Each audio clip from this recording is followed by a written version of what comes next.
ചിന്തിക്കാൻ പോകുന്നത് പ്രധാനപ്പെട്ട രണ്ട് വാക്യങ്ങളെക്കുറിച്ചാണ്. ആ വാക്യങ്ങൾ എന്താണ് നമ്മളെ പഠിപ്പിക്കുന്നത് എന്നറിയാൻ വേണ്ടി. അതിൽ ഒരു വാക്യം മത്തായിയുടെ സുവിശേഷം 24-ാം അധ്യായം 36-ാം വാക്യമാണ്. മറ്റൊരു വാക്യം അപ്പോസ്തല പ്രവൃത്തികൾ 1-ാം അധ്യായം 6-ാം വാക്യം. ഈ രണ്ട് വാക്യങ്ങളും ഒരു വിഷയത്തെക്കുറിച്ചാണ് സംസാരിക്കുന്നതെന്നാണ് ചിലർ ധരിച്ചു വച്ചിരിക്കുന്നത്. ഇത് രണ്ടും രണ്ട് വിഷയങ്ങളാണ് എന്നുള്ളതിൻ്റെ തെളിവുകളിലേക്കാണ് നമ്മളുടെ ശ്രദ്ധ തിരിക്കുന്നത്. ആദ്യത്തെ വാക്യം വായിക്കാം. ആ നാളും നാഴികയും സംബന്ധിച്ചോ എൻ്റെ പിതാവ് മാത്രമല്ലാതെ ആരും സ്വർഗത്തിലെ ദൂതന്മാരും പുത്രനും കൂടെ അറിയുന്നില്ല. ഇതാണ് വാക്യം. അതിൻ്റെ വിശദീകരണത്തിലേക്ക് വരുന്നതിന് മുമ്പ് അടുത്ത വാക്യം കൂടി നമുക്കൊന്ന് വായിക്കാം. ഒരുമിച്ച് കൂടിയിരുന്നപ്പോൾ അവർ അവനോട്, കർത്താവേ, നീ ഇസ്രായേലിന് ഈ കാലത്തിലോ രാജ്യം യഥാസ്ഥാനത്താക്കി കൊടുക്കുന്നത് എന്ന് ചോദിച്ചു. അവൻ അവരോട്, പിതാവ് തൻ്റെ സ്വന്തം അധികാരത്തിൽ വെച്ചിട്ടുള്ള കാലങ്ങളെയോ സമയങ്ങളെയോ അറിയുന്നത് നിങ്ങൾക്കുള്ളതല്ല. ഇതാണ് രണ്ടാമത്തെ വാക്യം.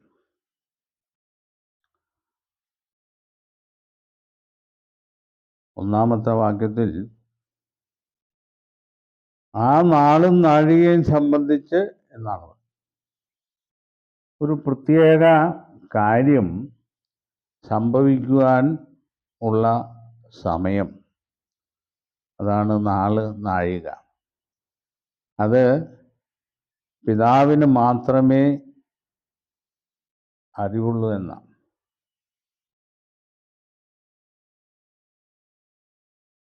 ഈ വാക്യം യേശുവിൻ്റെ രണ്ടാം വരവിൻ്റെ സമയത്തെക്കുറിച്ചാണെന്ന് ചിലർ ധരിച്ചു വച്ചിരിക്കുന്നത്. അപ്പം നമ്മൾ യേശുവിൻ്റെ ഈ ഉത്തരത്തിന് ഉള്ള ചോദ്യം ഏതാണെന്ന് മനസ്സിലാക്കണം.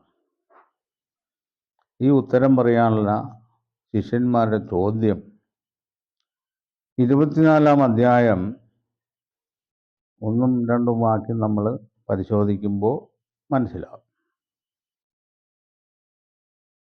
നമ്മുടെ കർത്താവിൻ്റെ ക്രൂശീകരണ വേളയ്ക്കൊക്കെ മുമ്പിലുള്ള ശിഷ്യന്മാരുടെ സംശയങ്ങളും യേശുവിൻ്റെ ഉത്തരങ്ങളൊക്കെയാണ് ഈ 24-ാം അധ്യായത്തിൽ രേഖപ്പെടുത്തിയിരിക്കുന്നത്. യേശു ദൈവാലയം വിട്ടുപോകുമ്പോൾ ശിഷ്യന്മാർ അവന് ദൈവാലയത്തിൻ്റെ പണി കാണിക്കേണ്ടതിന് അവൻ്റെ അടുക്കൽ വന്നു. അവൻ അവരോട്, ഇതെല്ലാം കാണുന്നില്ലയോ? ഇടിഞ്ഞു പോകാതെ കല്ലിന്മേൽ കല്ല് ഇവിടെ ശേഷിക്കയില്ല എന്ന് ഞാൻ സത്യമായിട്ട് നിങ്ങളോട് പറയുന്നു.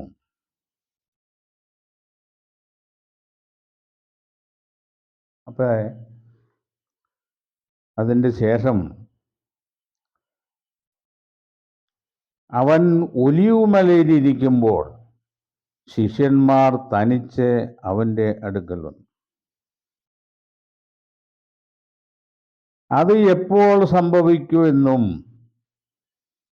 നിന്റെ വരവിനും ലോകാവസാനത്തിനും അടയാളം എന്ത് എന്നും പറഞ്ഞു തരണം എന്ന് അപേക്ഷിച്ചു. രണ്ട് ചോദ്യങ്ങളാണ് ഇവിടെ ശിഷ്യന്മാർ കർത്താവിൻ്റെ അടുക്കൽ ചോദിക്കുന്നത്. ഒന്ന്, അത് എപ്പോൾ സംഭവിക്കും എന്നുള്ളതാണ്. അതെന്ന് പറഞ്ഞാൽ ഏത് കാര്യത്തെക്കുറിച്ചാണ് അതെന്ന് പറയുന്നത്? ഇടിഞ്ഞു പോകാതെ കല്ലിന്മേൽ കല്ലിവിടെ ശേഷിക്കയില്ല എന്നുള്ള കാര്യം. അത് എപ്പോൾ സംഭവിക്കും? കർത്താവിൻ്റെ രണ്ടാമത്തെ വരവിൻ്റെ ഏതെങ്കിലും ഒരു സൂചന ഈ ചോദ്യത്തിലുണ്ടോ? ഒരു സൂചനയില്ല. ഒന്നാമത്തെ കാര്യം, ശിഷ്യന്മാരെ സംബന്ധിച്ചിടത്തോളം യേശുക്രിസ്തുവിൻ്റെ സംഭാഷണം, അത്ഭുത പ്രവർത്തനങ്ങൾ, യേശു ദൈവത്തിൻ്റെ പുത്രനാണെന്നുള്ള അവകാശം, ഇതെല്ലാം വളരെ സ്പഷ്ടമായിട്ട് ശിഷ്യന്മാർക്ക് വെളിപ്പെട്ടിട്ടില്ല. അവരപ്പോഴും സംശയാലുക്കൾ തന്നെയാണ്. യേശു ഉടനെ തന്നെ രാജാവാകുകയും നഷ്ടപ്പെട്ട രാജത്വം വീണ്ടെടുക്കുകയും ചെയ്യും. അങ്ങനെ യഹൂദന്മാരുടെ രാജാവായി യെരുശലേമിൽ വാഴും. ഇങ്ങനെയുള്ള പ്രതീക്ഷകളെ ശിഷ്യന്മാർക്കുള്ളൂ. അതല്ലാതെ യേശു രാജാവായി രണ്ടാമത് വന്ന് ഇവിടെ പർദീസ സ്ഥാപിക്കും, ഇവിടെ ദൈവരാജ്യം സ്ഥാപിക്കും, ഇങ്ങനെ ഗഹനങ്ങളായ ഒരു വിഷയത്തെക്കുറിച്ചും ശിഷ്യന്മാർക്ക് കർത്താവിൻ്റെ പുനരുത്ഥാനത്തിനു മുമ്പ് അറിവില്ല. അപ്പോൾ അവരുടെ പ്രതീക്ഷയ്ക്ക് വിപരീതമായിട്ട് യേശുക്രിസ്തു ക്രൂശിക്കപ്പെടുവാൻ പോകുവാണെന്നുള്ള കാര്യം കുറെ കൂടി സ്പഷ്ടമായിട്ട് കർത്താവ് അവസാന സമയങ്ങളിൽ ശിഷ്യന്മാരോട് പറഞ്ഞു. മനുഷ്യപുത്രൻ പലതും സഹിക്കുകയും കൊല്ലപ്പെടുകയും മൂന്നാം നാൾ ഉയർത്തെഴുന്നേൽക്കുകയും ചെയ്യും എന്നുള്ള കാര്യങ്ങൾ ക്രൂശുമരണത്തിന് ദിവസങ്ങൾക്ക് മുമ്പേ സ്പഷ്ടമായിട്ട് ശിഷ്യന്മാരോട് പറഞ്ഞു. അപ്പോൾ അവരുടെ പ്രതീക്ഷകൾക്കൊക്കെ മങ്ങൽ വീണു തുടങ്ങി. എന്താ മങ്ങൽ വീഴാൻ കാരണം? യേശുവിൻ്റെ രാജത്വത്തെക്കുറിച്ചും യേശുവിൻ്റെ ആധിപത്യത്തിൻ്റെ ദൈർഘ്യത്തെക്കുറിച്ചും ഒക്കെ പ്രവാചകന്മാരുടെ പുസ്തകങ്ങളിലും രേഖപ്പെടുത്തിയിട്ടുണ്ട്. അവൻ്റെ രാജ്യത്വം നീങ്ങിപ്പോകാത്ത നിത്യരാജ്യത്വമായിരിക്കും. അവൻ എന്നും എന്നേക്കും ദാവീദിന്റെ സിംഹാസനത്തിലിരിക്കും ഇത്യാദി വെളിപ്പെടുത്തലുകൾ ക്രിസ്തുവിനെ കുറിച്ച് പ്രവചനങ്ങളിലും രേഖപ്പെടുത്തിയിട്ടുണ്ട്. യേശുവിൻ്റെ ജനന സമയത്തും പറയുന്നുണ്ട്, ഇവൻ ദാവീദിന്റെ സിംഹാസനത്തിൽ ഇരിക്കേണ്ടവനാണ് യേശു. അപ്പൊ ഈ അറിവിനും വിപരീതമായിട്ടാണ് കർത്താവ് ഇപ്പോൾ പറയുന്നത്. ക്രൂശിക്കപ്പെടും, കൊല്ലപ്പെടും, മൂന്നാം നാൾ ഉയർത്തെഴുന്നേൽക്കും എന്നൊക്കെ പറയുന്നു. അപ്പോൾ ഇത് സംശയമായി. യെരുശലേം ദേവാലയത്തിൻ്റെ പണിയിലേക്ക് കർത്താവിൻ്റെ ശ്രദ്ധ തിരിക്കുകയാണ് ശിഷ്യന്മാർ. ഇത് ശലോമോൻ പണിത ആലയമാണ്. വളരെ ഗാംഭീര്യമുള്ള ആലയമാണ്. ഒന്നാമത്തെ ആലയ ശലോമോൻ പണി. പിന്നീട് ആ ആലയമൊക്കെ നശിപ്പിക്കപ്പെട്ട് പലതവണ ഇങ്ങനെ ആലയം പണിതിട്ടുണ്ട്. ആദ്യത്തെ ആലയത്തിൻ്റെ മഹത്വം അതിഗംഭീരമാണ്. അപ്പം ഈ ആലയത്തിൻ്റെ പണിയെല്ലാം നീ കാണുന്നില്ലേ? എങ്ങനെയുള്ള കല്ല്, എങ്ങനെയുള്ള പണി, എന്ത് അത്ഭുതമായി ഇതൊക്കെ. അപ്പോൾ കർത്താവ് പറയുന്നു, ഇടിഞ്ഞു പോകാതെ കല്ലിന്മേൽ കല്ലിവിടെ ശേഷിക്കുകയില്ല. അപ്പം ആകെ സംശയമായി. ഇത് കർത്താവ് തന്നെയാണോ ഇതെന്നൊരു സംശയം. യേശു തന്നെയാണോ ഇത് എന്നുള്ളതാണ് സംശയം. യെരുശലേമിന്റെ ആലയത്തിന്റെ നിലനിൽപ്പിനെ കുറിച്ചാണ് കർത്താവ് പറയേണ്ടത്. ഇത് നശിക്കുമെന്നല്ല പറയേണ്ടത്. ഇത് യഹോവയുടെ ആലയമാണ്. അതുമാത്രമല്ല, യേശു ഇപ്പോൾ രാജാവാകുന്ന ലക്ഷണവും ഇല്ല. യേശു മരിക്കാൻ പോവാണ്. യേശു പറയും. ഈ രണ്ട് സംശയങ്ങളുടെ പേരിലുള്ള ചോദ്യങ്ങളാണ് 24 കാണുന്ന ഈ രണ്ട് ചോദ്യങ്ങൾ.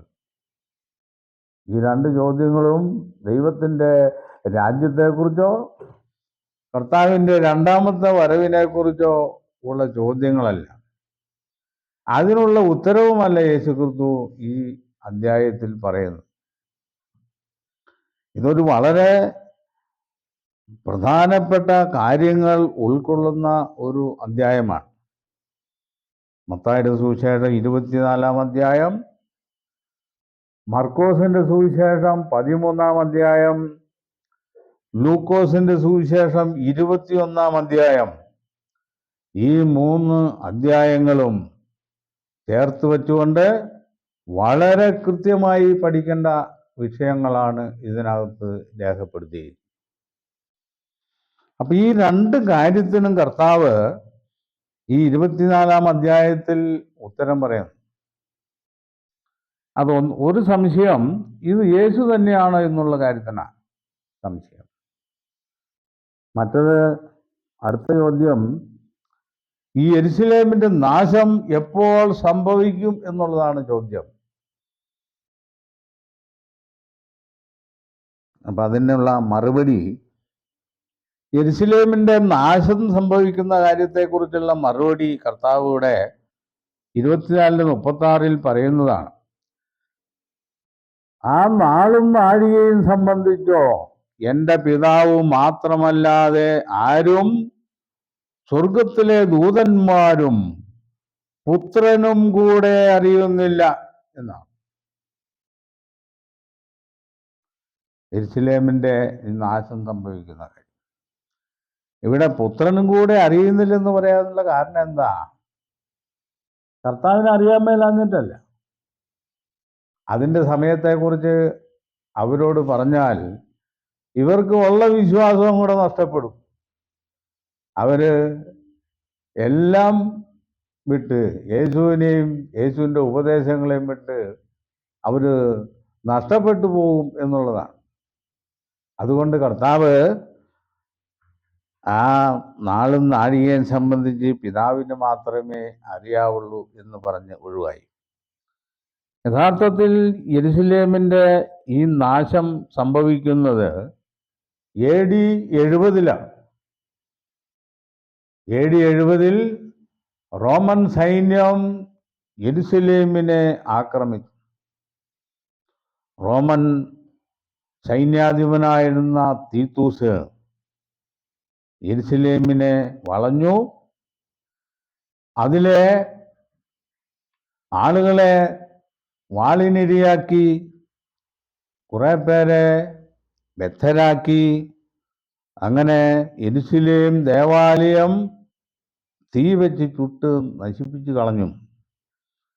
അതാണ് ആദ്യത്തെ ചോദ്യത്തിൻ്റെ ഉത്തരം. അതെപ്പോൾ സംഭവിക്കും? പിന്നെ നിന്റെ വരവിനും ലോകാവസാനത്തിനും അടയാളം എന്തെന്നാണ്? ഇത് യേശു തന്നെയാണ് ഈ ഇരിക്കുന്നത് ഈ പറയുന്നത്. ഇത് യഥാർത്ഥ യേശുവാണ് എന്നുള്ളതിൻ്റെ തെളിവുകൾ ഒന്നുകൂടെ കിട്ടണമെന്നുള്ള ഒരു ചിന്തയാണ് ഇവരുടെ മനസ്സിൽ. അപ്പോൾ തന്നെ ഇവർക്ക് വ്യക്തമായിട്ട് ചോദിക്കാനൊരു ഭയവുമുണ്ട്. അപ്പം നിന്റെ വരവിനും ലോകാവസാനത്തിനും.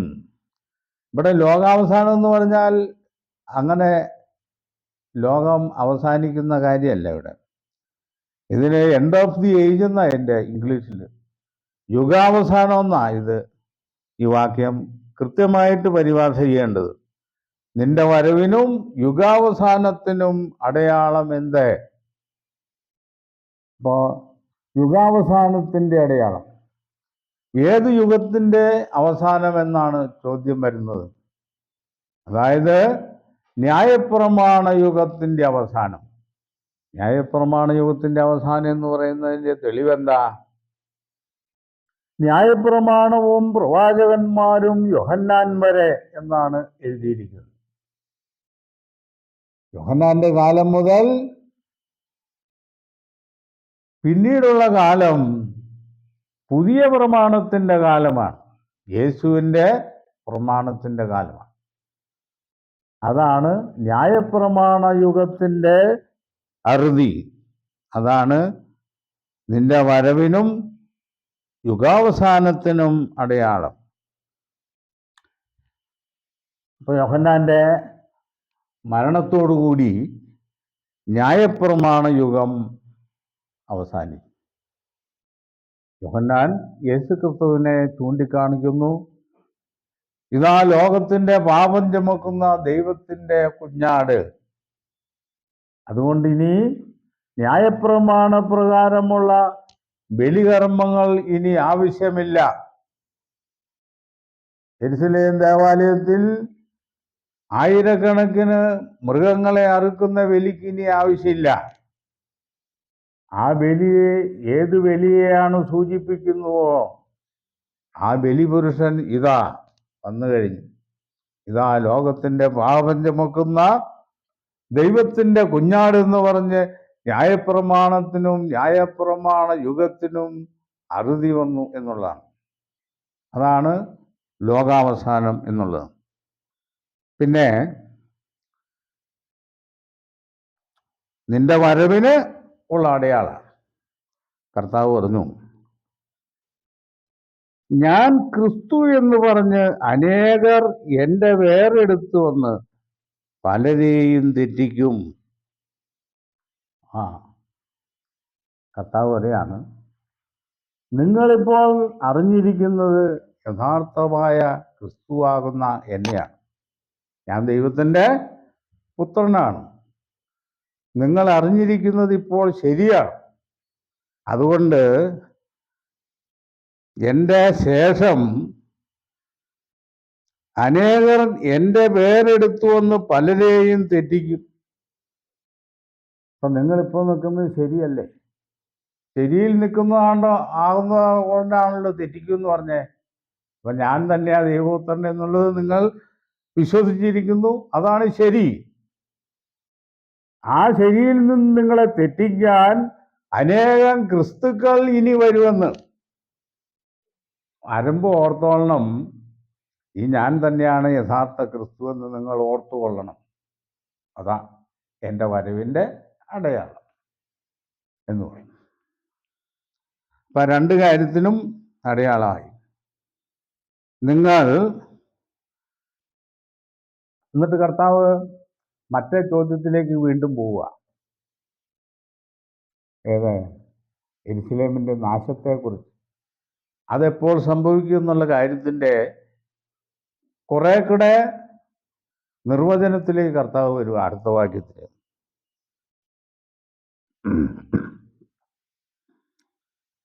നിങ്ങൾ യുദ്ധങ്ങളെയും യുദ്ധശ്രുതികളെയും കുറിച്ച് കേൾക്കും എന്ന് മുതലാ.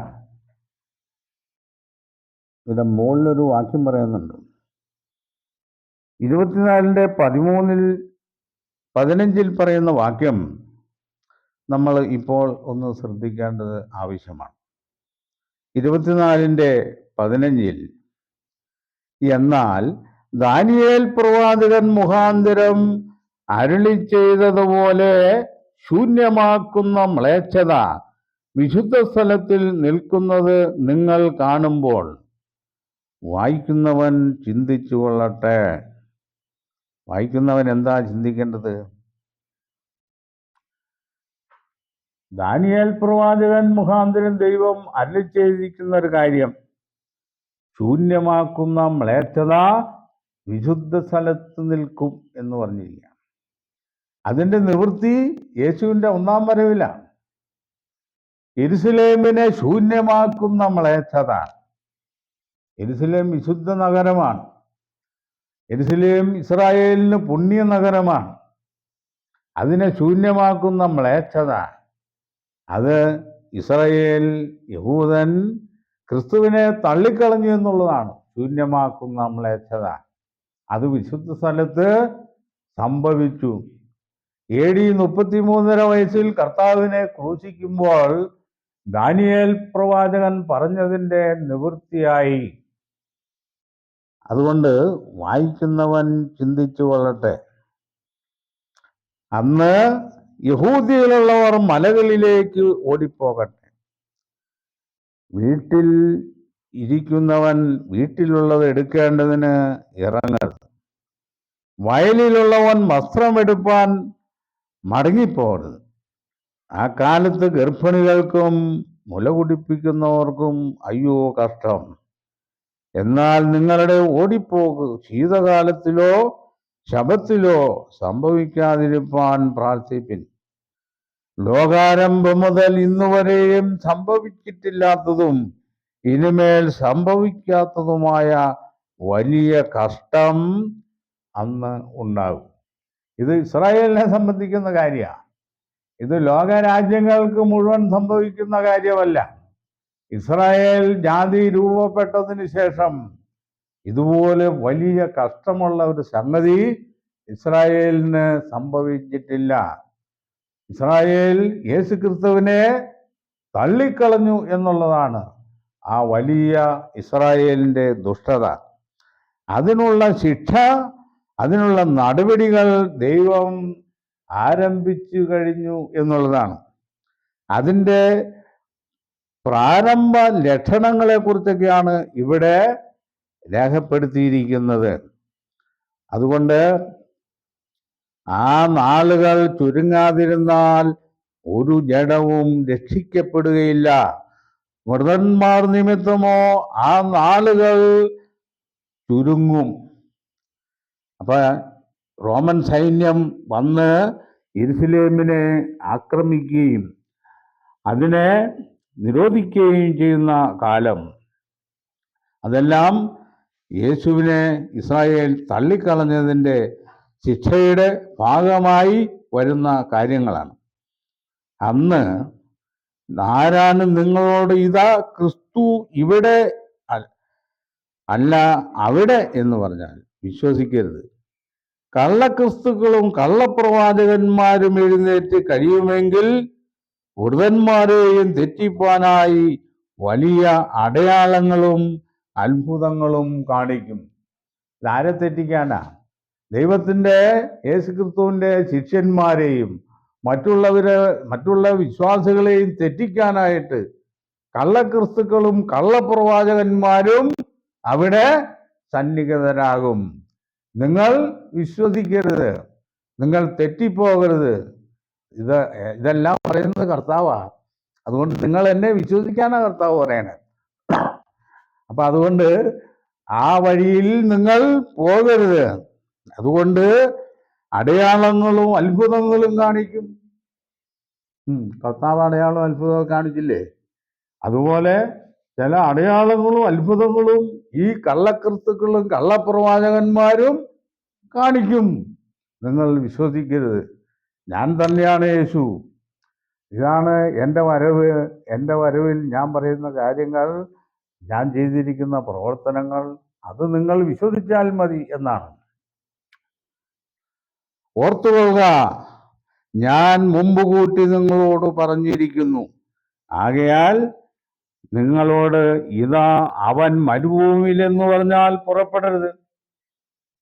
കർത്താവ് പോയി കഴിഞ്ഞിട്ട്, കർത്താവ് സ്വർഗാരോഹണം ചെയ്തു കഴിഞ്ഞിട്ട് പറയുകയാണ്, ഇവിടെ വന്ന് ക്രൂശിക്കപ്പെട്ടതും പുനരുദ്ധാനം ചെയ്തെന്ന് പറഞ്ഞതൊന്നും അത് ശരിയായ യേശുവല്ല.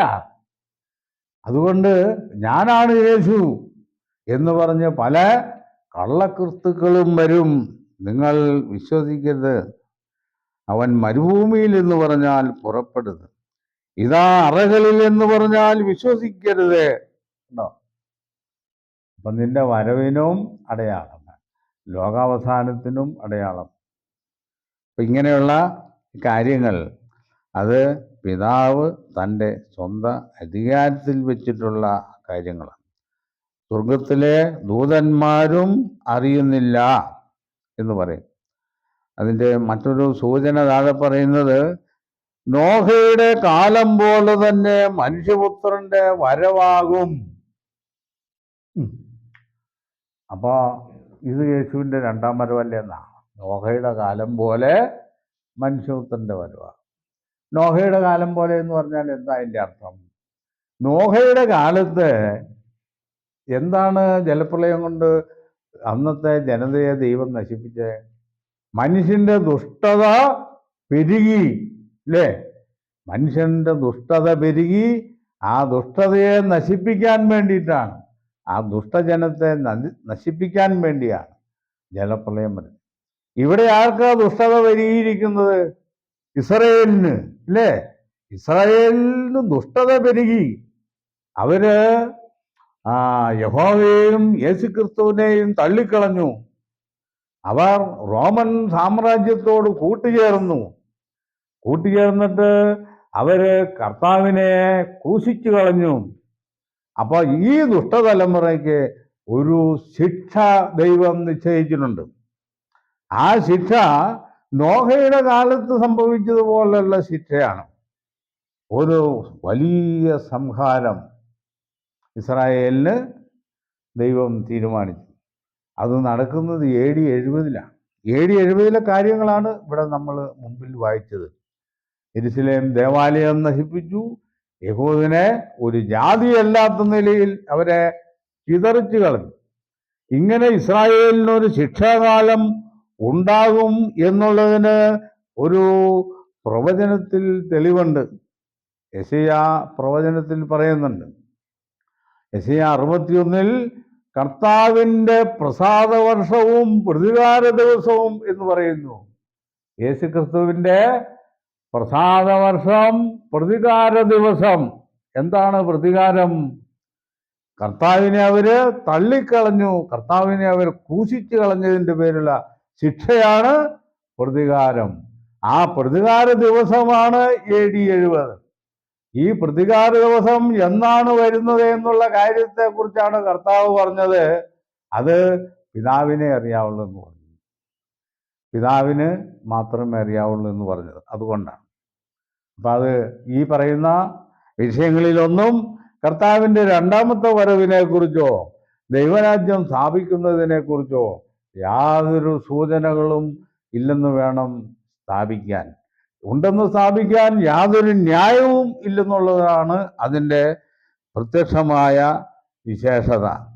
ഇനി നമുക്ക് മറ്റ് വിവാദവാക്യങ്ങളെക്കുറിച്ച് നോക്കാം. ഒരു വാക്യം കൂടിയുണ്ട്. അപ്പോസ്തല പ്രവൃത്തി 1-ാം അധ്യായം 13-ാം വാക്യം. 13 6-ാം വാക്യം. അപ്പോസ്തല പ്രവൃത്തി 1-6. ഒരുമിച്ചു കൂടിയിരുന്നപ്പോൾ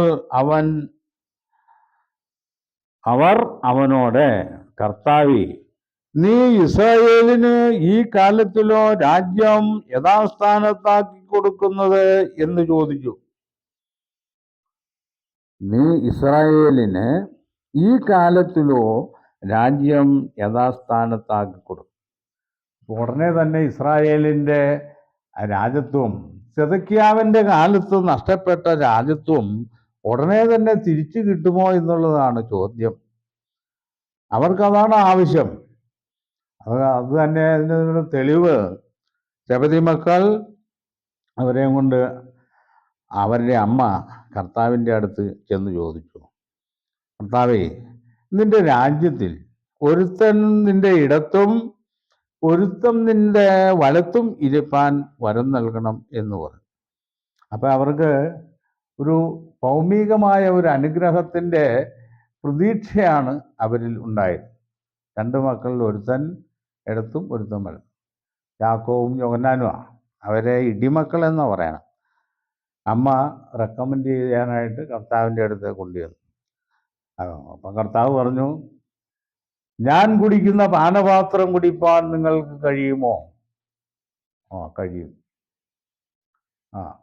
അങ്ങനെ നിങ്ങൾ കുടിക്കും. പക്ഷേ എൻ്റെ ഇടത്തും വലത്തും ഇരിക്കാനുള്ള അവകാശം എൻ്റെ പിതാവാണ് തീരുമാനിക്കുന്നത്. പിതാവ് നിങ്ങൾക്ക് തരുവാണെങ്കിൽ നിങ്ങൾക്ക് ഇരിക്കട്ടെ എന്ന് പറഞ്ഞു. കർത്താവ് അതിന് നിഷേധിച്ചില്ല. അപ്പോൾ ഒരു ഭൗമിക രാജ്യത്തെക്കുറിച്ചും ഒരു ഗവൺമെൻറ്റിനെ കുറിച്ചുമൊക്കെ ശിഷ്യന്മാർക്ക് പ്രതീക്ഷയുണ്ടായിരുന്നു. ഇസ്രായേലിൻ്റെ രാജഭരണം സിദെക്കീയാവിൻ്റെ കാലത്താണ് നഷ്ടപ്പെട്ടത്. അപ്പം അതിനെക്കുറിച്ചാണ്, ഈ കാലത്തിലാണോ ഇസ്രായേലിന് രാജ്യം യഥാസ്ഥാനത്താക്കി കൊടുക്കുന്നത്? അപ്പോൾ കർത്താവ് അവരോട് പറയാണ്, പിതാവ് തൻ്റെ സ്വന്തം അധികാരത്തിൽ വെച്ചിട്ടുള്ള കാലങ്ങളെയോ സമയങ്ങളെയോ അറിയുന്നത് നിങ്ങൾക്കുള്ളതല്ല. ഇവിടെ ഈ പറയുന്ന വാക്യം, ഇത് കർത്താവിൻ്റെ രാജ്യം, അത് വ്യാപകമായ അർത്ഥത്തിലുള്ള രാജ്യത്തിൻ്റെ സ്ഥാപനത്തെക്കുറിച്ച് അവിടെ കർത്താവ് ഉദ്ദേശിക്കുന്നത്. ഇവിടെ ശിഷ്യന്മാർ ഉദ്ദേശിക്കുന്നത് ഇസ്രായേലിന് നഷ്ടപ്പെട്ട രാജ്യത്തെക്കുറിച്ചാണ്. അപ്പോൾ കർത്താവിൻ്റെ രണ്ടാമത്തെ വരവിലാണ് സ്വർഗീയ രാജ്യം സ്ഥാപിക്കുന്നത്. അത് പിതാവ് സ്വന്തം അധികാരത്തിൽ വെച്ചിട്ടുള്ള കാലങ്ങളാണ്, സമയങ്ങളാണ്. അതറിയുന്നത് നിങ്ങൾക്കുള്ളതല്ല. എന്നാൽ പരിശുദ്ധാത്മാവ് നിങ്ങളുടെ മേൽ വരുമ്പോൾ നിങ്ങൾ ശക്തി ലഭിച്ചിട്ട് യെരുശലേമിലും യഹൂദിയിൽ എല്ലായിടത്തും ശമര്യയിലും ഭൂമിയുടെ അറ്റത്തോളവും എൻ്റെ സാക്ഷികളാകും എന്ന് പറഞ്ഞു. ഇത് പറഞ്ഞ ശേഷം അവർ കാണെ അവൻ ആരോഹണം ചെയ്തു. കർത്താവ് സ്വർഗത്തിലേക്ക് പോയി. അപ്പൊ രാജ്യം സ്ഥാപിക്കാൻ ഇനിയും വർഷങ്ങൾ കിടക്കുമല്ലേ അന്ന് കർത്താവ് സ്വർഗത്തിലേക്ക് പോണ കാലത്ത്. ഇപ്പൊ എത്രയായി? 2000 ചില്ലുവാനും വർഷമായി. രാജ്യത്തിന്റെ സ്ഥാപനത്തിന്റെ യാതൊരു ലക്ഷണവും ഇന്നും കാണുന്നില്ല. ഇവിടെ ദൈവരാജ്യം സ്വർഗത്തിൽ സ്ഥാപിച്ചു, കർത്താവ് അവിടെ വാഴുകയാണ് എന്നെല്ലാം വീമ്പിളക്കുന്ന ക്രൈസ്തവ വിഭാഗങ്ങളുണ്ട്. കർത്താവിൻ്റെ ഭരണത്തിൻ്റെ പ്രത്യേകത എന്താണ്? കർത്താവിൻ്റെ ഭരണത്തിൻ്റെ വിശേഷത എന്താണ്? അതിൻ്റെ ഉദ്ദേശം എന്താണ്? അത് മനുഷ്യരാശിക്ക് എന്തെല്ലാം അനുഗ്രഹങ്ങളാണ് തരാൻ പോകുന്നത്? ഇങ്ങനെയുള്ള കാര്യങ്ങളെക്കുറിച്ച് ഗ്രാഹ്യമില്ലാത്തത് കൊണ്ടാണ്. ദൈവത്തിൻ്റെ രാജ്യം സ്ഥാപിക്കുന്നതിന് മുമ്പ് ഈ ലോകത്തിൽ നടക്കേണ്ടതായ വിവിധങ്ങളായ കാര്യങ്ങളുണ്ട്. ഇതൊന്നും ഇവിടെ സംഭവിച്ചിട്ടില്ല. അതുകൊണ്ട് ഈ കർത്താവിൻ്റെ രാജ്യത്തിൻ്റെ സ്ഥാപനത്തെക്കുറിച്ചുള്ള കാര്യങ്ങൾ മനസ്സിലാക്കാൻ ഇനിയും നമ്മൾ വേദപുസ്തകത്തിൽ നിന്ന് പരിശോധിക്കേണ്ടിയിരിക്കുന്നു. കർത്താവിൻ്റെ രണ്ടാം വരവും രാജ്യത്തിൻ്റെ സ്ഥാപനവും ആരംഭിക്കുന്നതിൻ്റെ ലക്ഷണങ്ങളെക്കുറിച്ച് വേദപുസ്തകം വളരെ കൃത്യമായിട്ട് പറയുന്നുണ്ട്. ഈ കൃത്യമായിട്ട് പറയുന്ന ഒരു ലക്ഷണങ്ങളും ഇന്ന് ഭൂമിയിൽ നടക്കുന്നില്ല. ഇന്നും ഇവിടെ പൈശാചികമായ ഭരണകൂടമാണ് നിലനിൽക്കുന്നത്. ഇവിടെ കൊള്ളയും കൊലയും അക്രമവും വ്യഭിചാരവും പിടിച്ചുപറിയും മാതാപിതാക്കന്മാരെ അനുസരിക്കാത്ത ഒരു ദുഷ്ടതലമുറ ഇവിടെ വിളഞ്ഞു വളർന്നുകൊണ്ടിരിക്കുക.